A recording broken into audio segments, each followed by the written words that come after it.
Assalomu alaykum hurmatli kuzatuvchilar. Bu video murojaatimiz O'zbekiston Respublikasi Bosh prokurori Ne'matilla To'lqinovichga. Hurmatli Ne'matilla To'lqinovich, hozir biz Andijon viloyati prokuraturasining yonida turibmiz. Andijon viloyat prokurori Murodilla akaga bir necha marta murojaat qilayotganimiz hech qanday natijasi qolib ketyapti. Murojaatimizga yozma ravishda javob bermayapti. Hozir yana bugun 2-may kuni ariza bilan murojaat qilyapmiz. Hozir buni soldim deb qo'l qo'yib berdi, kirib chiqdik. Bu murojaatimizni nazoratga olishingizni so'raymiz. Davlat tashkilotlarining harakatsizligi yuzasidan. Bundan tashqari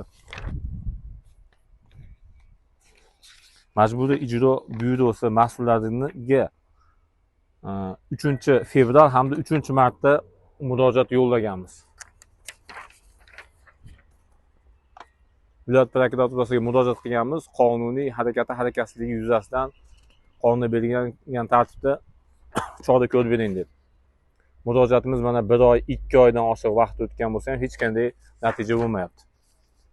Bu murojaatimizni ko'rmayotgan yuzasidan Andijon viloyat prokurori nomiga 2-marta takroriy murojaat qilyapmiz.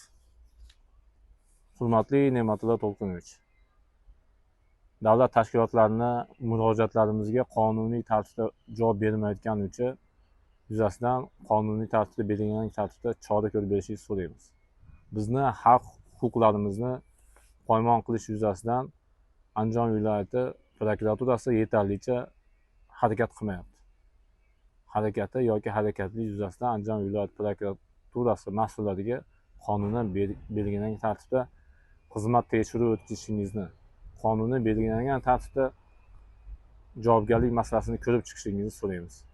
E'tiboringiz uchun o'z minnatdorchiligimizni bildiramiz. Rahmat kattakon.